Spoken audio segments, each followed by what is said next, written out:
하나님 말씀 보겠습니다. 마가복음 9장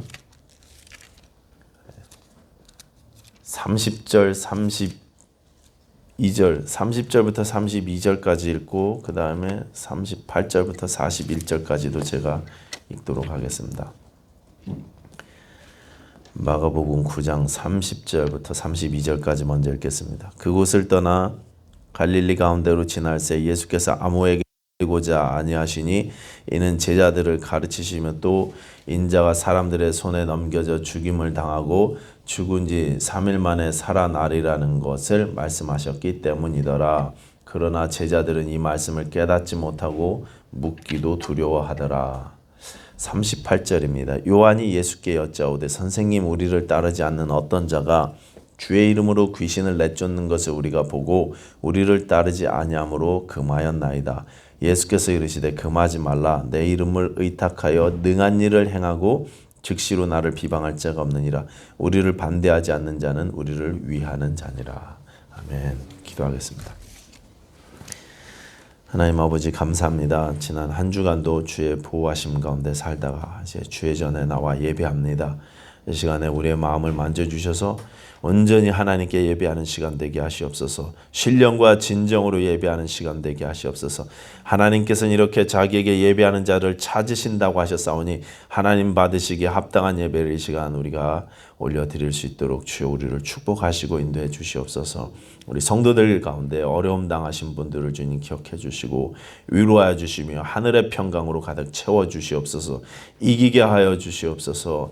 하나님, 우리가 주 앞에 나오면서 빈손으로 나지 아니하고 귀한 예물을 구별하여 주 앞에 드렸사오니 하나님 받으시고 하나님의 영광을 위하여 사용하여 주시며 우리 21세기 침례교회 성도들이 이 땅에 사는 동안 이 귀한 물질 때문에 어려움 당하지 않도록 주님께서 채워주시고 또 공급하여 주시옵소서. 감사드리며 예수님 이름으로 기도하였습니다. 아멘. 32절 다시 보시면 이런 구절이 있습니다. 그러나 제자들은 이 말씀을 깨닫지 못하고 묻기도 두려워하더라. 예수님께서 십자가 순환을 두 번째 예고하시자 제자들이 깨닫지도 못하고 다시 여쭙기도 두려워했다는 말씀입니다. 제자들이 왜 두려워했을까요? 어떤 성경학자들은 아마도 얼마 전에 베드로가 크게 야단 맞았잖아요. 베드로가 혼났는데 사탄, 유사탄 이렇게까지 이야기하셨는데 말실수하면 또 혼날까봐 두려운 거라고 그렇게 주장하는 학자들도 있습니다. 조금 이게 표현이 그렇기는 하지만 어느 정도는 또 일리가 있는 것 같습니다. 그렇죠. 예수님께서 그때 굉장히 엄하게 베드로를 야단치셨습니다. 또 다른 학자들 중에는 이 말을 하는 예수님의 분위기가 너무나 비장하고 그때 분위기가 무거웠기 때문에 압도되어서 두려워했을 것이다 이렇게 주장하기도 합니다. 이런 주장들이 다 맞는 이야기일 것입니다. 그렇지만 저는 좀 이게 결과적으로는 같은 말이지만 다르게 표현하고 싶습니다. 왜 제자들이 두려워했을까? 저는 이 제자들이 생각하는 왕, 제자들이 생각하는 그리스도와 예수님이 말씀해 주시는 참된 왕, 참된 그리스도 사이에 차이가 있기 때문이었다 이렇게 말씀드리고 싶은 것입니다. 한마디로 그들이 그리스도이신 예수님과 그분의 사역을 아직 제대로 몰랐기 때문에, 예수님을 모르기 때문에 두려워했다는 것입니다. 물론 제자들은 예수님이 그리스도라는 사실을 알고는 있었습니다. 마가복음 8장에 이미 가이사랴 빌립보 지방의 노상에서 주는 그리스도십니다 이렇게 고백했었습니다. 주님은 그리스도십니다. 주님은 왕이십니다. 알기는 알았습니다. 그런데 어떤 그리스도냐, 어떤 왕이냐 하는 것에 대해서는 정확히 몰랐다는 것입니다. 그리스도는 정복자입니다. 승리의 왕이셔야만 합니다. 그런데 그 왕이 죽는다니까 이해가 안 가는 것입니다. 그래서 베드로는 그럴 수 없다고 예수님께 항변했다가 사탄 소리까지 들었어요. 예수님께서 굉장히 심하게 베드로를 꾸짖으셨던 일이 바로 요 얼마 전에 있었던 일이었습니다. 그런데 다시 또 예수님께서 죽으실 것을 이야기하는 것입니다. 제자들 생각에는 도대체 왜 자꾸 저런 소리를 하시는지 이해가 되지 않았고 그러니 다시 묻기를 두려워했다는 것입니다. 그들이 생각하는 그리스도는 정복하고 다스리는 왕이어야만 했습니다. 덕분에 자기들도 이제 예루살렘에 올라가면 한 자리씩 차지할 것을 기대하면서 따라가고 있었습니다. 그래서 길에서 누가 높으냐 이거 가지고 막 싸우기도 했어요. 내가 한 자리 더 크게 받아야 된다고 이렇게 주장했었습니다.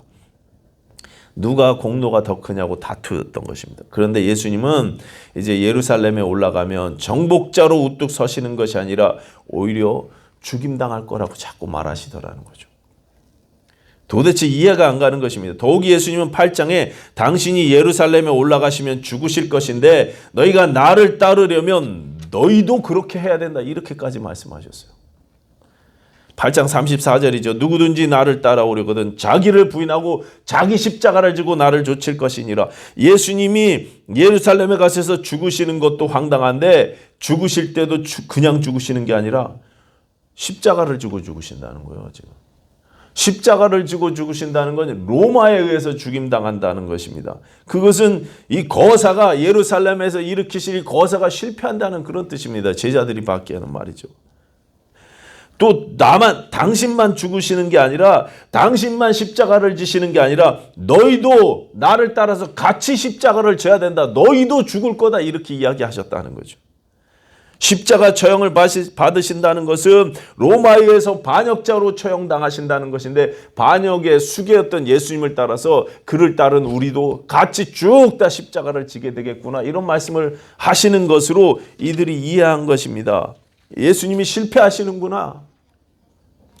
이 거사가 실패해서 예수님이 반역자로 십자가 처형을 받으시게 되면 그 예수님을 3년간 따라다녔던 자기들의 수고도 다 물거품이 됩니다. 그뿐 아니라 그 예수님 옆에서 그들도 십자가를 지고 이제 매달려 처형을 당하게 될 것이 뻔하다는 것입니다. 예수님은 지금 그거 하자고 말씀하시는 거예요. 나를 따르려면 너희도 그렇게 해야 된다. 너희도 십자가를 져야 된다. 그러니까 두려울 수밖에요. 장밋빛 미래가 기다리고 있을 거라고 생각하고 예루살렘에 지금 올라가려고 하는데 거기 올라가면 십자가에 처형된다는 것입니다. 근데도 따라오라는 거예요. 무섭죠. 무섭습니다. 지금 제자들은 예수님이 어떤 왕이신지 모르니까 두렵고 무서운 것입니다. 그리스도가 하시는 사역이 뭔지 무슨 사역인지 모르니까 무섭기만 한 것입니다. 예수님을 모르니까 생기는 두려움인 것입니다. 네, 여러분 이런 두려움은요 지금 신앙생활을 하고 있는 우리들에게도 많습니다. 당시 제자들뿐만 아닙니다. 예수님을 몰라서 생기는 두려움, 하나님을 제대로 알지 못해서 생기는 두려움들 우리 가운데도 있습니다. 제가 학교 다닐 때 친구들을 전도하게 되면 그들 중에 좀 진지하게 반응했던 친구들은요 자기가 예수교인이 되면 하나님께서 나를 뭐 특별한 걸 시킬까 봐 이렇게 두려워하던 친구들도 있어요. 원하지 않는 직업을 가져야 되고 또 어떤 분도 선교사님으로 또 나가야 되기도 하고 뭐 어쨌든 뭐 내가 원하지 않는 일을 시킬까 봐 겁내는 녀석들도 있었습니다. 그때뿐 아니라 지금도 이런 생각 하시는 분들 많더라고요. 저희 부부가 전도 대상자로 이렇게 공을 들이는 그런 분들이 있는데 몇 분 계신데 근데 이분들이 자기들 앞에서 신앙 이야기하는 걸 극도로 꺼립니다. 예수의 옛자도 못 꺼내게 해요. 그래서 지금 기도만 하고 있는데요.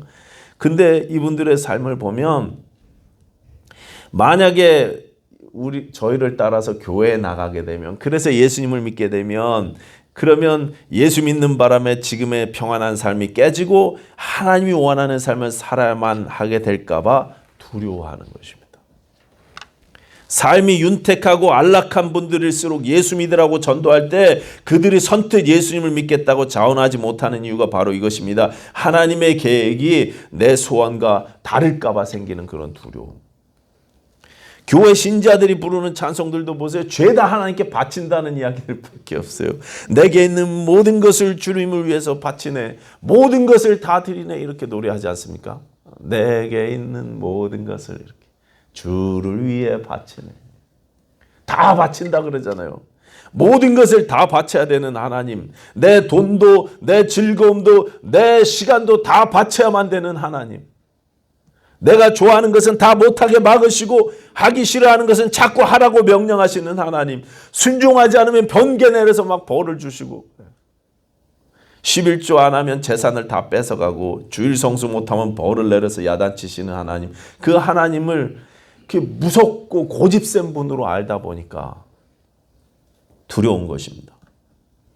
여러분, 하나님이 나에게 모든 것을 바치라고 하는 것은 나에게서 세상의 모든 즐거움과 기쁨을 빼앗아 가려고 그렇게 말씀하시는 게 아니에요. 빼앗기 위해서가 아니라 안전하고 아름답게 만들어서 오히려 돌려주기 위함인 것입니다.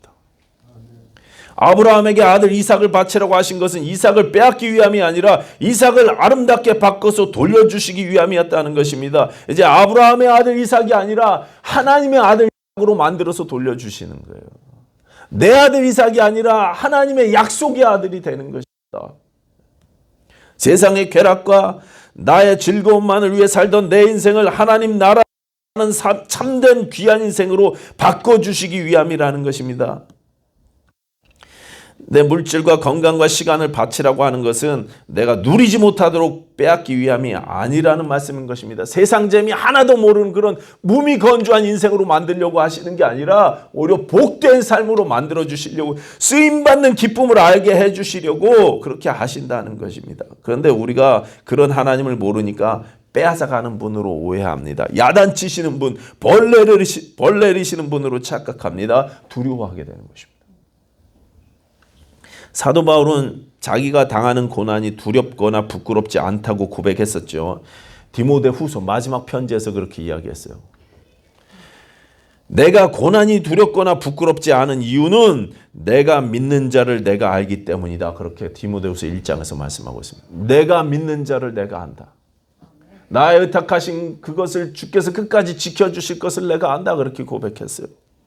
내가 믿는 분, 하나님을 알기 때문에 고난이 두렵거나 부끄럽지 않다 그랬습니다. 하나님이 얼마나 좋으신 분인지 알기 때문에, 하나님이 나를 얼마나 사랑하시는지 알기 때문에 사라지는 거예요. 여러분, 하나님을 아십니까? 예수님을 아십니까? 욥이여 이런 말 했었어요. 욥기 23장 10절입니다. 내가 가는 길을 그가 아시나니 그가 나를 단련하신 후에는 내가 정금같이 순금같이 나오리라 그랬어요. 욥은 하나님이 이해가 되지 않았습니다. 왜 나에게 이런 일이 생기는지 도무지 이해하지 못했었습니다. 친구들이 찾아서 회개하라고 그러면 네 나중은 심히 창대할 것이라고 입에 발린 말들을 하면서 권면했었을 때도 도대체 내가 뭘 회개해야 하는지 이해가 되지 않았었어요. 도무지 이해할 수 없는 억울한 상황이었지만 그가 한 가지 아는 것이 있었어요. 그 한 가지가 뭡니까? 나를 향하신 하나님의 선하심, 좋으신 하나님, 그건 알았어요.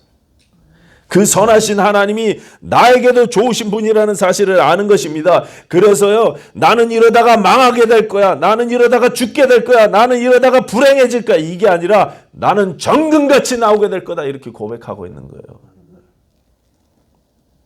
하나님은 선하신 분이기 때문에 이 고통이 이해가 되지는 않지만 이후에 나는 순금처럼 정결하게 될 것이다. 아름다운 인생이 될 것이다. 당당하게 고백하고 있는 것입니다. 욥은 이렇게 하나님을 올바로 알고 있었습니다. 그러니까 비록 고통스럽지만 두려움은 없는 거예요. 인생의 아픔과 고난 때문에 갖은 어려움과 눈물이 있기는 하지만 그게 끝이 아니라는 사실을 아는 것입니다. 두렵지 않은 거예요. 두렵지 않아요. 여러분, 우리가 하나님을 오해하거나 잘못 알게 되면 하나님의 죄의 용서하심도 체험하지 못하게 됩니다. 하나님은 다 용서하셨다고, 기억조차 하지 않으시겠다고 말씀하시는데 그 말씀을 믿지 못해서 나 스스로를 정죄합니다. 하나님이 사랑이신 것은 맞지만 나는 빼놓고 사랑하시는 것 같아요. 나는 사랑하시지 않는 것 같아요. 찰스 프라이스 목사님이 쓰신 책에 이런 이야기 있습니다.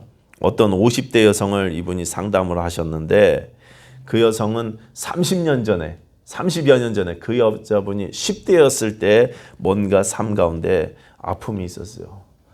개인적으로 무슨 죄였는지는 이야기하지 않았대요. 근데 10대 후반에 지었던 그 죄 때문에 평생을 괴로워했다는 거예요. 30년 전에도, 30여 년 전에도 이분이 기독교인이었고 지금도 기독교인인데 이 여인이 하나님을 잘 모르고 있더라는 것입니다. 예수님이 어떤 왕이셨는지를 모르는 거예요. 하나님의 하나님이 은혜의 하나님이시고 선하신 분이시며 나를 사랑하시는 나의 아버지라는 사실을요 머리로만 알고 있더라는 거예요. 머리로만. 그래서 30여 년 동안 하루 일과를 마치고 잠자리에 들 때마다 30년 묵은 죄를 매일같이 회개 기도를 했대요. 교회도 열심히 다니고 나름대로 신앙생활 열심히 했습니다. 그런데 삶에 기쁨이 없습니다. 30여 년 전에 그 죄 때문에 결국 자기는 좋은 어머니도 못 됐고 좋은 아내도 될 수 없었다고 그렇게 고백했답니다. 그 기억 때문에. 뭔지는 얘기하지 않았지만 그 죄의 아픔 때문에. 그리고 그 상담을 할 당시에 그 여자분은 의사도 어찌할 수 없는 그런 심각한 질병에 걸려서 고통을 당하고 있었다. 몸도 아파요. 몸도. 그분이 왜 병에 걸렸겠습니까?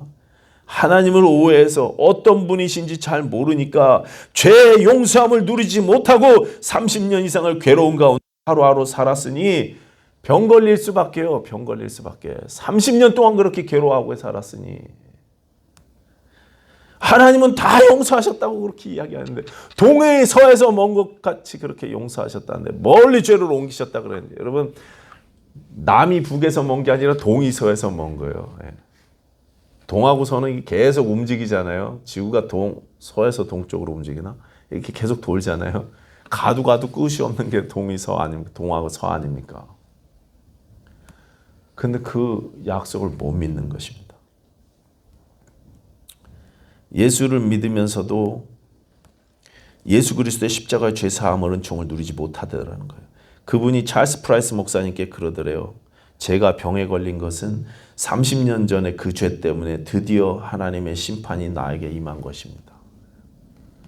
하나님이 30년 동안 계속 벼르고 계시다가 드디어 나를 벌하시기 시작하신 것입니다.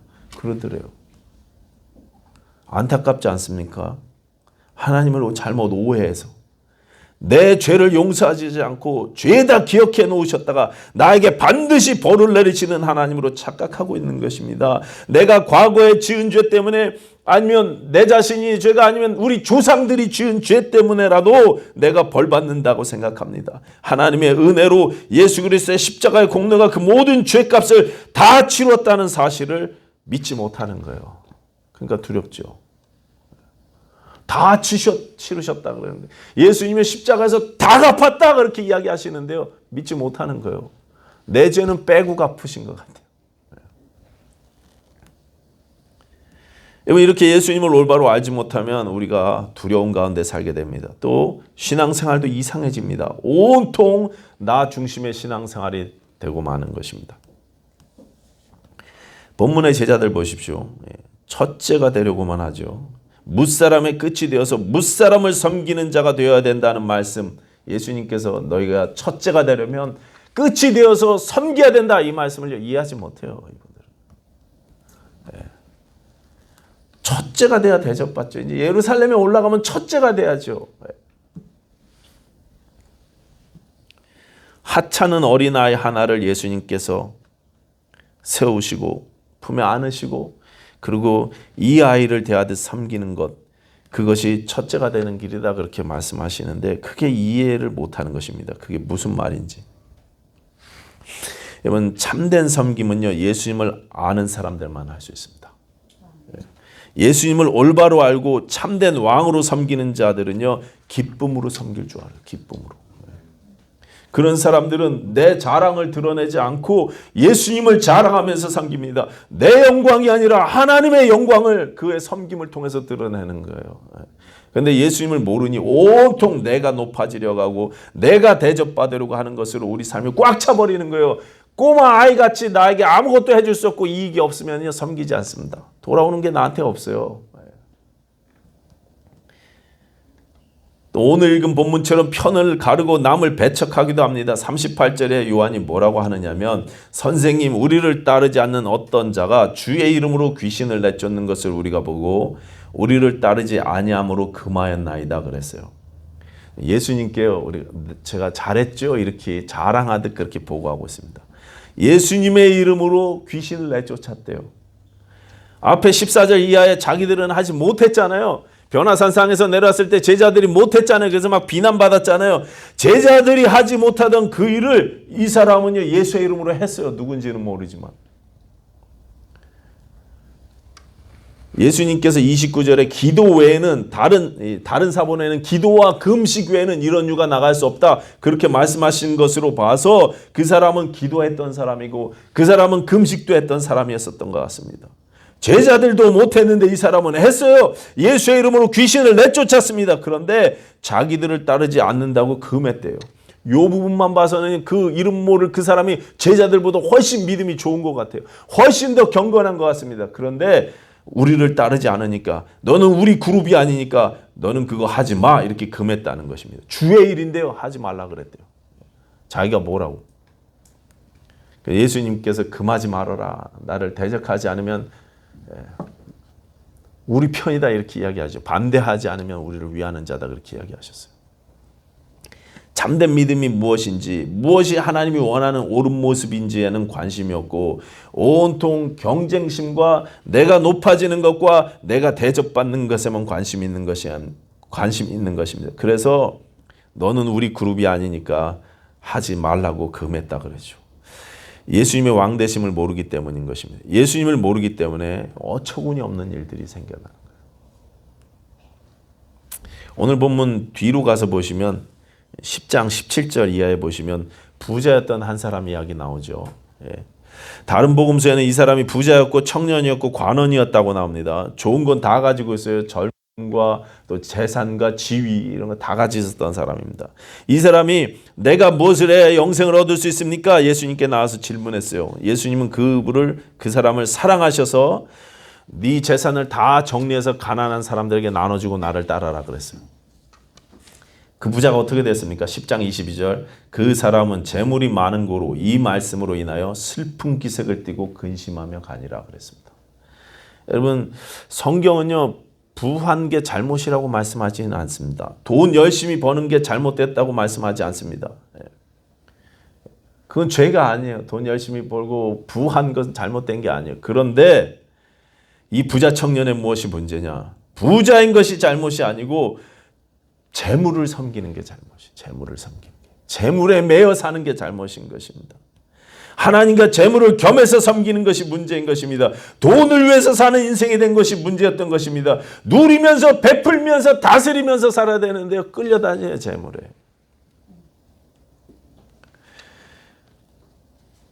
고린도후서 5장 15절은 이렇습니다. 그가 모든 사람을 대신하여 죽으심은 살아있는 자들로 하여금 다시는 그들 자신을 위하여 살지 않고 오직 그들을 대신하여 죽었다가 다시 살아나시는 일을 위하여 살게 하려 함이라.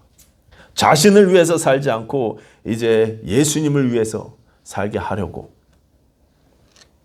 참된 그리스도이신 예수님을 아는 사람들은 이제는 나만을 위해서 살지 않습니다. 자신만을 위해서 살지 않습니다.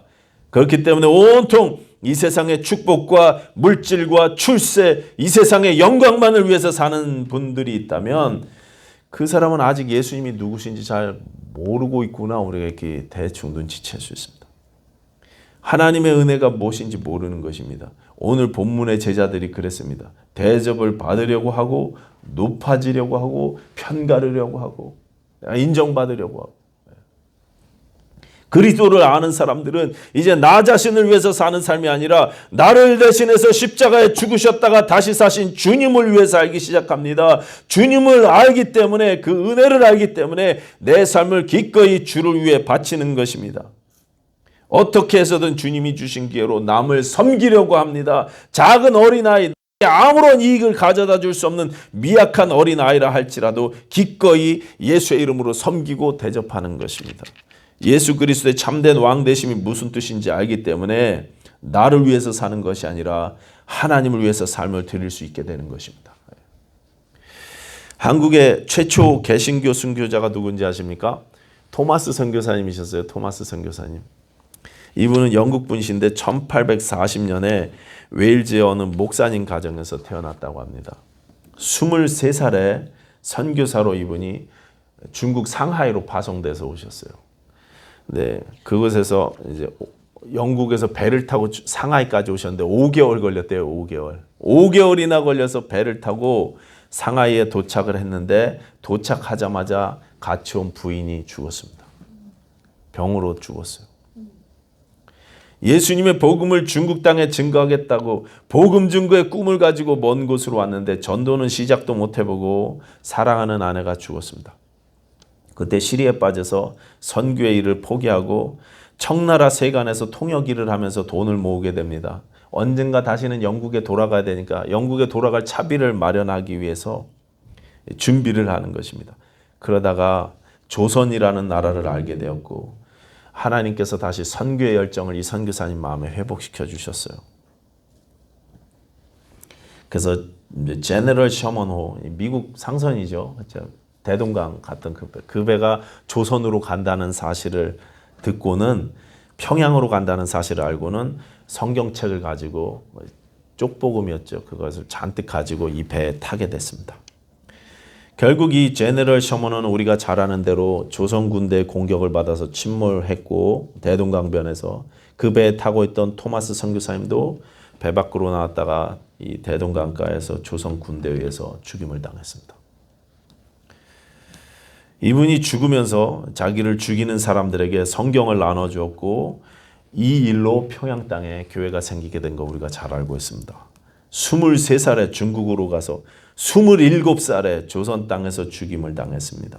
짧은 생을 살다가 갔지만 조선의 최초 개신교 순교자로 의미 있는 삶을 살다가 가신 분이 바로 이 토마스 선교사님이셨습니다. 그때가 1866년 병인양요 때였습니다. 흥선대원군이 예수 그리스도, 예수 믿는 사람들, 조선 땅에 천주교인이고 개신교인이고 할 것 없이 다 잡아 죽이던 때였어요. 쇄국 정책 펴면서 말이죠. 그 해에 한 해 동안 8,000명 가까이가 예수 믿는다는 이유로 목숨을 잃었던 때였습니다. 그런데 토마스 선교사님은 그 사실을 알면서도 조선으로 갔어요. 지금 그곳에 가면 죽는다는 사실을 알면서도 조선으로 갔습니다. 예수 그리스도의 왕되심이 무엇인지 이 선교사님이 알았던 것입니다. 하나님이 누구신지 알았던 것입니다. 두려움 없이 기꺼이 섬기는 거예요. 두려움 없이. 하나님을 잘 못 알게 되면 예수 그리스도의 왕되심을 온전히 알지 못하게 되고 우리는 교회 일도요. 예전에 세상에 있을 때처럼 그렇게 해요.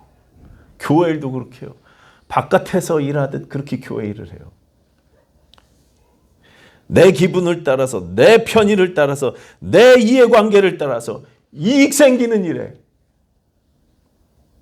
하나님 나라를 생각하지 못하고 내 기분만 따지는 것입니다. 그래서 우리가 쉽게 슬럼프에 빠지고 신앙이 흔들리는 모습을 보이곤 합니다.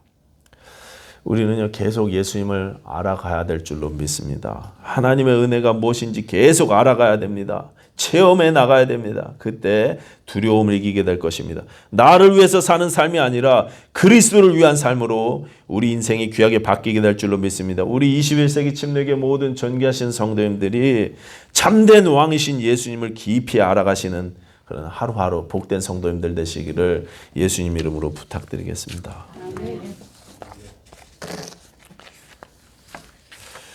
하나님 아버지 감사합니다. 우리 주 예수님을 알고 하나님의 은혜를 알아가는 것이 우리 평생의 소원이 되게 하여 주시옵소서. 날마다 주님을 바라보고 더욱더 잘 알아가게 하여 주시옵소서. 감사드리며 예수님 이름으로 기도하였습니다. 아멘.